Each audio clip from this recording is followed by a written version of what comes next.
Antalya'da mutluluğa çevirdi. 11 dakikada 2-0'ı buldu.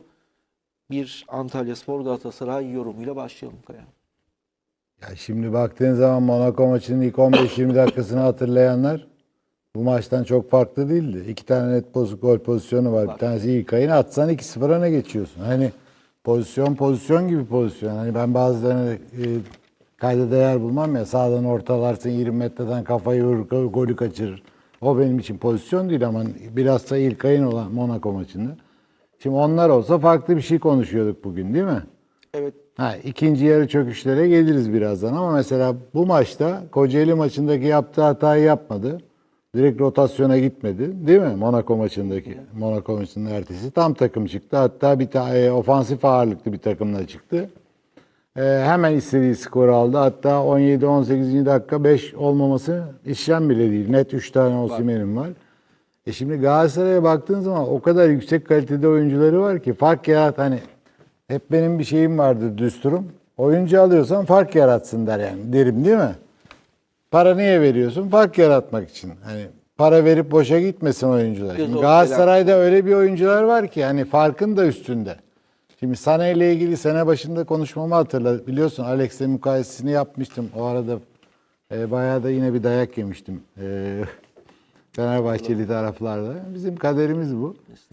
Şimdi Sané formda olduğu zaman ya bu adam 70 TL Alman milli takım forması giymiş kardeşim. Bu kolay bir iş değil. 5 kere 3 kere falan girersin de 70 kere giyemezsin o formayı. Sané var. İlkay var. Üstüne Osimhen var. Çok bunlar dediğin yıldız oyuncu statüsündeki. Bir anda oyunun kaderini değiştiriyorlar. Bir hareketle oyunu çözüyorlar. Dolayısıyla Galatasaray bir de Antalya bana göre ligin en kötü takımlarından biri. Hiç tartışmasız. Yani teknik adam değişikliği yapmışlar ama mental olan anlamda hiçbir değişiklik olmamış. Şimdi birazdan attığı 3. golü göstereceğim Galatasaray'ın. Bir örnek vereceğim. Dolayısıyla Galatasaray sonuca gitti. Bir gol yedi. İkinci yarı bayağı bir düşüş var. Hani o teknik adamın ikinci yarıları Galatasaray takımının düşünden dolayı sorumlu tutan insanlar çok da haksız değiller.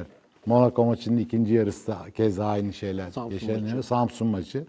Yani Samsun hem Monaco'ya göre hem Antalya'ya göre bayağı ekstra iyi bir takım karşında. Ama Galatasaray istediğini aldı. Avrupa dönüşü işte 2 gün 3 gün dinlenme sonrası lider yoluna devam ediyor. Galatasaray'da o kadar yüksek kalite var ki maç kaybetti diyemezsin Galatasaray'a. Bir şekilde oyuncular işi çözüyorlar ama Türkiye Ligi'nde. Yurt dışında aynı şey olmayabiliyor. Şimdi 2 tane önemli maçı var Avrupa.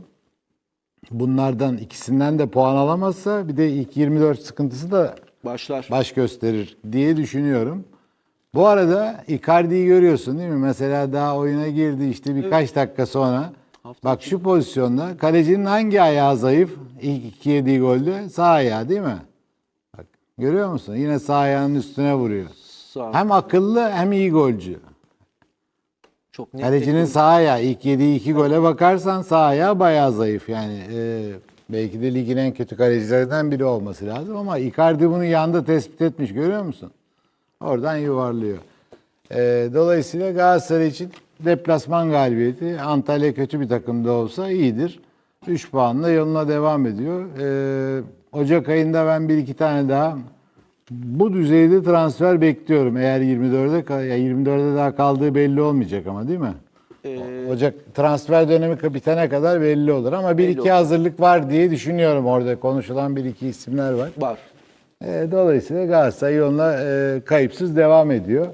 Şimdi mesela arkadaşlarımla konuşuyorum böyle Galatasaray'la. Ya bu İlkay ne yapıyor falan diyorlar değil mi? Bak şimdi. İlkay'dan bekliyorlar ki 2-3 çalım atsın, 30'dan vursun, gol olsun değil mi? Dribling yapsın falan. Galatasaray'ın ilk attığı golü getirelim. Yönetmenim Süfyan abi'den. Bak şimdi İlkay'ı anlatacağım size. İlkay bu zaten. Bunun için lazım sana. Uzatmayayım işi. Bastı kaptı, gördün mü? Rakip hücuma çıkarken topu kaptı. Doğru pas. Şoklama. Tak, gol 1-0 öndesin. Ve pas trafiği değil mi Kaya abi? Şu pas trafiği. 3. gol de muazzam. 3. golde. Sara, Sané, Icardi gelecek. 3. golde. Şimdi Yunus da girdiğin zaman Yunus da aslında iyi futbolcu yani. Bir anda Barış Alper'i de koydun 5 tane. Evet. Yani 5 tane iyi hücumcuyla oynuyorsun. Bu büyük avantaj. Şurada İlkay'ı kaptığı topa bak. İlkay bunun için var zaten. 3. gole gel. Yine İlkay'ı gör. Sıkıştığı anda rakip baskı yaparken İlkay nerede o anda? Olması gereken yerde. Üçgeni kuruyor. Osimhen'in golü öncesi mi? Evet burada bak üçgeni kuruyor İlkay aslında orada oynama bak orada üçgeni kuruyor görüyor musun? Paslaşıyorlar. Buradan çıkışta İlkay sana burada lazım. İlkay sana yani şimdi herkes bekliyor ki Mertens gibi seksin gelsin onları da yapar ama İlkay sıkıştığın anda İlkay lazım sana. Zaten Manchester City'de Guardiola'nın hep rakip sana baskı yapar bu dönüşü gol oluyor. Ferahlatma ismi. Aynen. İlkay. Yeri geldiği zaman kendi 18'inde sen çıkarken baskı yediğin zamanlarda yeri geldiği zaman rakip çıkarken ilk pozisyonda topu kaptığım vereceği olumlu paslardı. Aslında İlkay çok da bence iyi oynadı. Ben bunu çok sevdiğim bir arkadaşıma söylüyorum. Bana diyor ki aman diyor işgal deme bana diyor. Ben dedim yarın anlatırım sana İlkay. İlkay bu.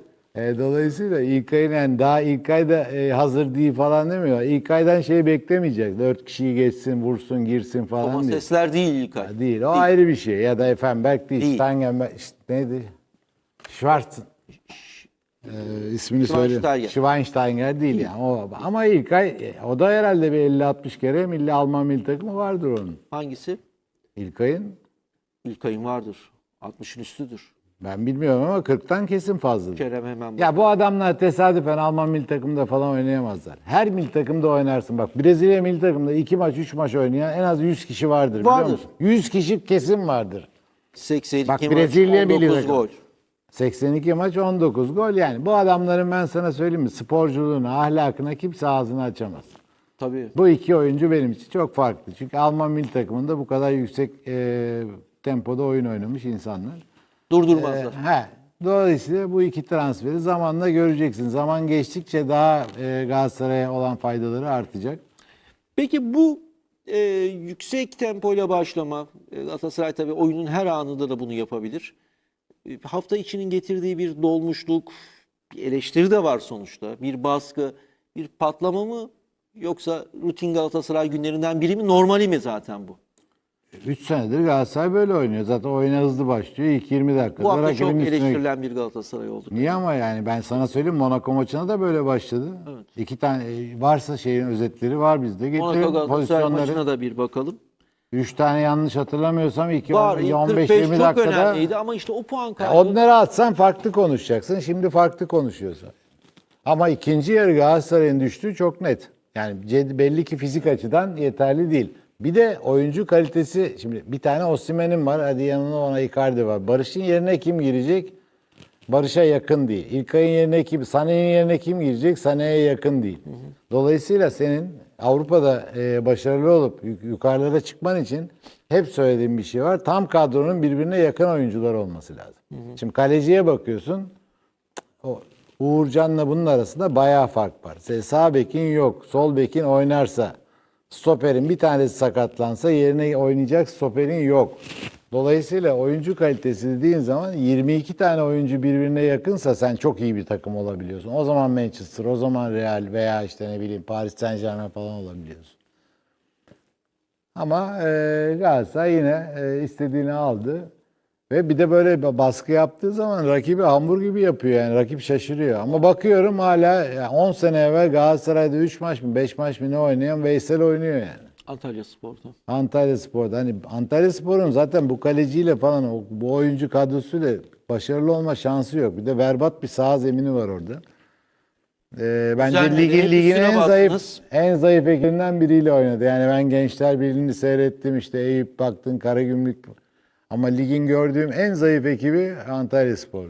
Peki Kaya abi Icardi çarşamba gecesi Monaco maçından sonra yaptığı bir paylaşım var. Bilgi Galatasaray takipten mi çıkmış? Yok öyle bir şey. Ha. Yok. Hani diyor ki bir yenilgiye kılıf arayıp bana bir ithafta bulunup benim adıma haberler yapılıp gideceğimi belirtiyorsunuz. Buna ben karar veririm diyor. Dün Okan Hoca, Cuma günü Sayın Başkan Dursun Bey, Icardi'nin kendileri için çok değerli ve kıymetli olduğunu belirtiyor. Icardi bir zaten özel hayatına bir duygusal kırıklıklar oluyor zaman zaman. Mutsuz olduğu anlar oluyor ama diyor ki ben karar veririm. Gideceğim zaman da özlersiniz beni zaten diye bir açıklama da yaptı. Icardi de Galatasaray Kulübü de Icardi'yi zaten taraftarı her zaman olduğu gibi bambaşka seviyor. Icardi de bu açıklamayı yaptı, taraftar sahip çıktı, yönetim de sahip çıktı. Okan Hoca da o bizim kaptanımız dedi. Ne görüyorsunuz Icardi konusunda? Falcılık değil tabii de. Sorun ne o zaman? Herkes memnunsa. Yani Icardi memnun, başkan memnun, Sayın Okan Buruk Bey memnun. İşte böyle bir Taraftar sorun memnun. oluştu, kapandı. Icardi açtı konuyu diyelim. Herkes memnunsuz, Ona ortada da bir sorun haber yok gelmiş. demek Hani ki benimle yani. sözleşme yapılmayacak gibi. Ya bu medya trollerinden sakınmak lazım yani. Şimdi mesela bir konuşma oluyor. Konuşmanın içinden bir parçayı alıyorsun. Hakaret gibi. Halbuki adamı övdüğün bir konuşma var. Onun için de bunlara fazla itibar etmemek lazım. Ama herkes bir şekilde işte gazeteci haber yapacak. Ne bileyim medyada yer alabilmek adına bir sorun çıkmasını istiyor. Fener'de, Galatasaray'da, Beşiktaş'ta, Trabzon'da. Bu böyle bizim yaşam tarzımız. Hiç kimse gerçekleri konuşmuyor. Gazeteyi açtığın zaman 100 tane yanlış haber vardır içinde. Ama onlar bununla besleniyor. Bunun üstüne atlayanlar var. Onlarla tartışmaya girenler var. Sen şimdi diyorsun ki herkes mutlu. Herkes mutluysa sorun nerede abi, onu anlamadım. Sorun olarak anlatmadım. Ne Gelişmeler olarak oldu. yani? Gelişme olarak anlattım. Ya Icardi bir 3 sene daha kontrat yapmak istiyor ama bu formuyla bu paraları alamayacağının farkında. Yani biraz kafası çalışıyor. En azından 8 golü var. biliyorum en fazla gol atan oymuş. Yani 8 gol atması Bitirici. değil ama yani şimdi mesela Icardi'ye Galatasaray'ın Avrupa'da ihtiyacı var. Yani şimdi Icardi'nin golcülüğünü kimsenin Yok. tartışacak bir tarafı yok. Dün attığı gole bak. Yani mesela Osimhen'e bakıyorsun, kaçırdığı 3 gol Icardi'ye gelse onların hepsini atar. İkisi arasında çok ciddi bir kalite farkı var. Ama öteki de rakibi yoran, hamuru gibi Rahat bırakmayan. rahat bırakmıyor. Rakibi döven bir oyuncu yani. Dolayısıyla Icardi eski formunda olursa, o Galatasaray'a ilk geldiği sene çapraz bağ sakatlığı yaşamadan evvel Galatasaray yoluna aynı şartlarda devam edebilir diye düşünüyorum ama bu şartlar altında Galatasaray için maddi olarak yük. Maddi olarak. Şimdi Galatasaray'da doğru oynuyor. Yani ben diyor Icardi'yi tutayım ama daha ucuza tutayım. Icardi de diyor ki ben futbol hayatımın sonlarına gidiyorum. Alabildiğim kadar çok para alayım. Ama o fedakarlığı hep yaptı Icardi. Şu fedakarlık lafları beni çok ciddi rahatsız ediyor. Bu romantik olmayın. Kimse kimseye Ama fedakarlık bunu yapmıyor. yönetimler açıkladı zaten. Ne diye? Zamanında Icardi sözleşmesi öncesi hani Arap kulüplerinden gelen 40 Bu milyon dendi dolar, ama. Doğru mu? o teklifler Ya geldi. dendi. Yani yok işte aynı şey John Duran içinde falan dendi değil mi? Yok yurt dışında şu alıyormuş da onun da başkaları şunu veriyormuş da gitmemiş falan. O tip şeyler yani resmi açıklama var mı? Peki. Fedakarlığı bırak ya 30 milyon euro alan adamın üst senede fedakarlıktan falan kimse Gider mi bahsetmesin. Başka bir yerden o teklif gelse gider herhalde ne bileyim. İşte gitmedi diye hep biliyoruz bunu. Galatasaray'a ilk gelişini söylüyorsun sen. Gelişten oynayıp bir yıl sonraki durumu. Bilmiyorum çok mu gerçekçi. Ben çok inanmıyorum o tip şeylere. Yani çok Şimdi Afrika Kupası Osimhen sonra aldığı para ciddi yani dünya şartlarında süper bir para alıyor. evet. Hani bunu verebilecek kaç tane kulüp var? Avrupa'yı şöyle bir Mesela Osimhen transferi var. Osimhen'e ciddi hiçbir teklif var mı? Osimhen burada geldi, harikalar yarattı. Avrupa'da iyi oynadı falan. Nereden baksan 1-2 ay bonservisi konuşuldu değil mi? Rakamlar geldi gitti falan. Hiç Osimhen'e gelmiş resmi bir teklif hatırlıyor musun? Veya Muslera Juventus, diyelim mesela. United. Muslera tarihi yazdı burada. Juventus şöyle bir Karakter pusula olarak bekledi. benim de çok sevdiğim oyunculardan biri. Süper bir kaleci. Hiç Premier Lig'den Muslera'ya bir resmi teklif geldiğini hatırlıyor musunuz? İtalya içinden oldu o kadar. Bu rakamlara. Yok. Yani benim bildiğim kadar resmi teklif şöyle olur. Barış Alper'e sezon başında gelen teklif resmi. Herkes biliyordu, adamlar istiyordu, söylüyordu yani. Resmi teklif böyle olur. Yoksa resmi teklif ben ne Icardi'ye ne Muslera'ya geldiğini görmedim yani. Peki. Aldığı para yüksek. Ben sana söyleyeyim yani netice fazla uzağa gitme. Osimhen Icardi burada kalmak istiyor aynı şartlar altında. Galatasaray'da Icardi'yi tutmak istiyor daha düşük şartlarla. Maddi olarak. Taraftar Çünkü ciddi bir yük var Galatasaray'ın sırtında. 100 küsür milyon lira bildiğim kadarıyla maaş ödüyor. O maaşları çıkarmak çok kolay işler değil o. Yani sen sosyal medyadaki trollere falan bakma. Şuradan 50 milyon geliyor, oradan 80 geliyor, 90 geliyor, 100 geliyor. Geçeceksin o işleri. Peki. Reel, yani reel gelen paraya bak. İMKB'de Galatasaray'ın sayfasında bilançosu var işte. Açın orayı. Bilmiyorsanız da bir mali müşavir tutun. Galatasaray'ın bütün gelirini görürsünüz orada. Osimhen Afrika Kupası Ocak ayı ortasına kadar Şimdi yok. Icardi'ye Şimdi iş Icardi'li düşüyor. günler. Evet. Icardi'li günler. Herhalde bir aya yakın yok değil mi? Hemen hemen. Takımı nereye Yani kadar ciddi bir gidecek? şekilde Galatasaray'a çok ciddi şekilde bir handikap olacak. Osimhen'siz Galatasaray farklı bir Galatasaray çünkü. Onu mesela Avrupa maçında hangi Ajax'ta mı oynamadı Osimhen? Frankfurt'ta. Frankfurt'ta oynamadı. Çok fark ediyor. Cula Yani. maçında yoktu. Tabii. Bak bir de Osimhen'in attığı 3. golden evvel bir pilotta kamera var. Getirir misin golü? Dünkü maç. Ha dünkü maçta. Orada Antalya bir maçı. enteresan bir pozisyon var. Bak, pilottan görürsen çok güzel bir pozisyon var orada. Antalya- Bak teknik adam ne demek onu söyleyeceğim sana bak. Peki 3. gole öncesine bir gelelim. Buyurun. Paslaşmalar. Evet güzel çık. İlkay, Şalay, Davinson. Evet. Uzun top. Bak burada adam hata yapacak. Cihannetti. Evet, Canetti hata yapacak. Devam ediyor görüntümüz. Yunus kapıyor. Evet. Bak Yunus'un atsın topu. Bak bir dakika dur. Attığı anda bir geri gelsene. Biraz- Yunus'la Osimhen'i aynı görüntüye al. Gelebilirsek gele. Evet, şurada. Yunus. Biraz daha. Çok az. Biraz daha ilerleyelim. Çok az daha. Dur. Evet. Osimhen hala görüntüde yok İbrahim. Osimhen Sen Osimhen'e bu kadar uzak oynayan bir defans gördün mü Avrupa'da? saha dışında mı acaba Osimhen? Hayır bak. Yani düşünebiliyor musun? Osimhen gibi rakibin bir oyuncusu var. Bütün Avrupa takımları Osimhen'le ne kadar yakın oynatıyor defans oyuncularını. Güzel detay. Sen Antalyaspor'un Osimhen'le olan defans oyuncusuyla mesafesine bakar mısın abi? En az 20 metre ya. Ya Osimhen'i nasıl bırakırsın arkadaş böyle sen? Sol bek mi? Avrupa'nın en tehlikeli oyuncularından bir tanesi orada boş alan bulmuş kendine 25-30 metre. Zaten o depara hazır. Tabii yani sen nasıl bırakırsın onu ya? Nasıl bir yani? Bir an bak dikkat et kaç tane Avrupa maçı oynadı. Adamlar neredeyse Osimhen'in sırtında oynuyor değil mi? Devamlı darbeye açık, İki kişi, yakınlar, üç kişi. sıkıştırma. Sen adama bıraktın mesafeye bak. Teknik adam olacaksın ya. Ya da futbolcu kimsen nasıl bırakıyorsun adamı orada öyle? Evet. Bak Antalya takım görüyor musun? Bak attığı boşluğa bak. Osimhen'e bıraktın bir şeye bak yani. Bu işte teknik adam zafiyeti. Futbolcunun bence yani orada oynayan futbolcular Osimhen'le ilgili bu ligi hak etmiyorlar ya. Osimhen'e sen o kadar alan bırakabilir misin bir futbol takımı olarak? Evet. Antalyaspor son yılların gerçekten Ya şu inanamadım ben bunu. Pilottan etkisiz. daha iyi görünüyor. Adam topu attı. Osimhen'in yanında var ya yani 20 metre karesinde falan kimse yok ya.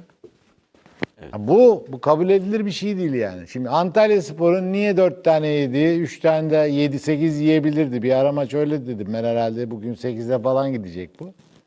Osimhen'e bu kadar mesafe bırakan bir takım savunması konusunda hiç çalıştırılmamış demektir. İşte teknik adam dokunuşu diyorsun ya. Teknik adam dokunuyorsa buna dokunacak. Alsın futbolcularını götürsün. Bak burada kaç oyuncun var senin? 4-5 oyuncun var hatta. Bir tane de önde var. Osimhen oradan almış başını gidiyor abi. Kimsenin haberi yok. Bir de arkada var. Bir de burada var. Bak 6 oyuncun yok oyunda. evet. Kaya tüm eksikler döndüğü zaman bir iki takviyeyle birlikte Galatasaray bambaşka bir takım oluyor. Yani transfer gelmese de Galatasaray lig içinde her şey yerli yerindeyse Galatasaray bu ligin bir kere kalite olarak diğer takımlardan daha üstte. çok fazla Çok istediğini derin bir alıp giden bir kadrosu takım diyemezsin. oluyor. Evet, o var. Çok derin bir kadrosu yok fakat Galatasaray takımı kalite olarak yani bugün bir Osimhen'in, Icardi'nin, İlkay'ın, Sané'nin kalitesinde oyuncu yok. Diğer takımlarda. Mesela bakıyorsun Fenerbahçe'ye iyi oyuncuları var. Bir Talisca dışında hani yıldız diyebileceğim bir oyuncusu var mı? Yok. Asensio Yani bir çıksın oynasın görelim abi. duran golcü. Tamam duran Sayılıyor. golcü ama yani kaç maç? 14 maçta bir tane hani çıksın da tek başına tabela yapsın. İşte Yok. Kerem bir kendini bulsa. Mesela Beşiktaş'ta bir tane var. Problem ne abi? İdmana çıkmıyor. Trabzon'da var mı? Hani bırak Osimhen'i falan Icardi'yi. Yakın oyuncu yok. Dolayısıyla maçları kolaylaştıramıyor bu üç takım. Bak Fenerbahçe'nin oynadığı 14-15 maça bak. Şöyle bir maç oynadı mı Fenerbahçe? Elini kolunu sallaya sallaya 4-1 falan kazandığı maç var mı? Hatırlıyor musun? Zaten son 3 maçı 2-0'dan geri geliyor falan. Hep zorlanıyor. Karagümrük'te hep zorlanıyor. Niye zorlanıyor?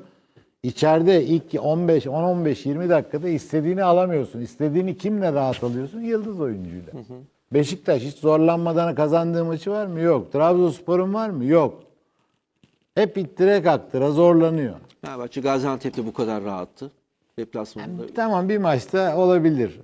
Ama yani Galatasaray'ı burada Gençler diğerlerinden Birliği farklı maçı. yapan bence aldıkları yıldızların yıldız statüsündeki oyuncuların Yani şunu demek istiyorum. Her şey yerli yerinde olsa Galatasaray'da sakatlar tabii tüm sakatlara çok geçmiş olsun dileyelim tüm takımlar için. Bambaşka bir takım oluyor. Özellikle o pas trafiğiyle, ön bölgenin baskısı, pas trafiği, İlkay'ın geriden orada işi dediğiniz çözeceksin gibi ama mesela bak Göztepe maçını hatırla Beşiktaş'ın ön bölge baskısı var 10 dakika. Bir anda 2-0 mağlupsun. Yapamıyorsun orada. Geçen hafta Sergen Yalçın ne diyor? Basit hatalar yapıyoruz. Buna çare bulamam diyor. Başka ne diyor ondan evvelki hafta? 2 metreden bir içeri atamıyorsa ben ne yapayım? Ben mi atayım onu Ben içeri mi diyor. atayım dedi hocam. Değil mi? Fenerbahçe ne arıyor? Golcü arıyor. Değil mi? Bence yanlış. Fenerbahçe golcüye topu aktaramıyor. getiremiyor. Yani herkesin sıkıntısı skor yapmakta. Değil mi? Doğru. Trabzonspor'a bak. Skor yapmakta sıkıntı çekiyor. Yani mesela yere göğe koyamıyoruz. 7 gol mü 8 gol mü ne attık? Ona şu çok da beğeniyorum. Yanlış Çok anlamayın. kıymetli. Oynamayan beğenmediğin Icardi ile aynı golde.